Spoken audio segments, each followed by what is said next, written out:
Bonjour à tous et bienvenue sur Développement Facile.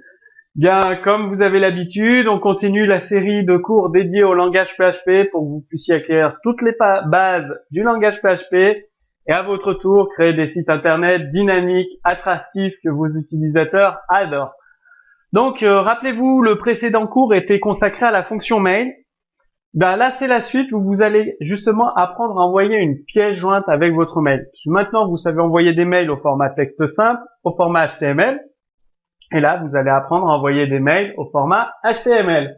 Enfin, au format avec une pièce jointe, HTML et une pièce jointe.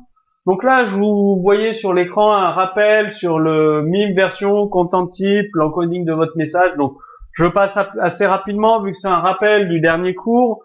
Texte simple, texte HTML, une image JPEG, des données binaires. Pareil, je vous laisse lire le PowerPoint. Je vais aller directement à l'essentiel. Donc, rappelez-vous, pour envoyer un mail avec une pièce jointe, donc on va dire que c'est la pièce jointe, il était nécessaire de l'encoder en base 64, la pièce jointe, donc avec la fonction base 64.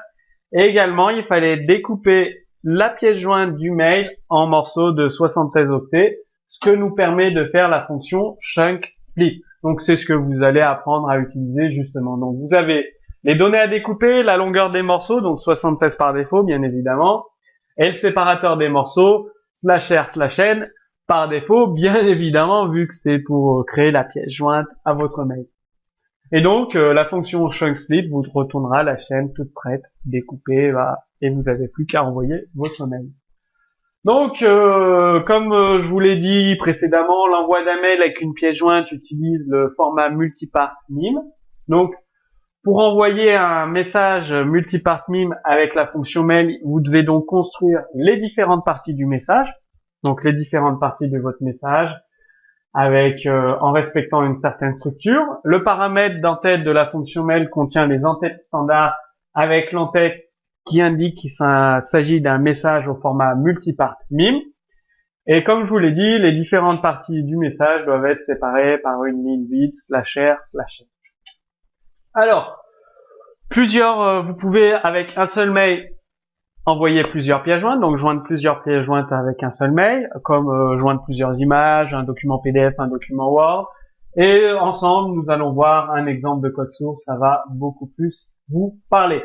Donc, les destinataires, vous connaissez maintenant, le sujet du mail, vous connaissez, les entêtes, vous connaissez aussi, un mail au format HTML en changeant la couleur et tout ça, vous connaissez, donc je vais vite volontairement. Alors, on encode notre message au format base 64 et on le découpe, sachant que les options par défaut, ça correspond à 76 octets pour les morceaux du mail, /r/n entre chaque morceau, donc on laisse les options par défaut, on s'embête pas, tac, on l'appelle directement. On a notre message, on renseigne les paramètres de la fonction mail, et voilà, le mail est envoyé. Avec une pièce jointe, eh bien, on change un petit peu les entêtes, tout simplement, on les adapte, le message ici, tout simplement, et ici, on joint la pièce jointe tuto1.doc, ça peut être tuto1.pdf, donc vous joignez la pièce jointe, vous précisez bien le type, transfert encoding base 64, ça a un attachement, donc une pièce jointe, le nom du fichier joint, vous récupérez le contenu avec la fonction file get content, et entre parenthèses le nom de votre fichier, avec le bon chemin bien évidemment, parce que ça va appeler votre fichier doc sur votre serveur, récupérer les infos.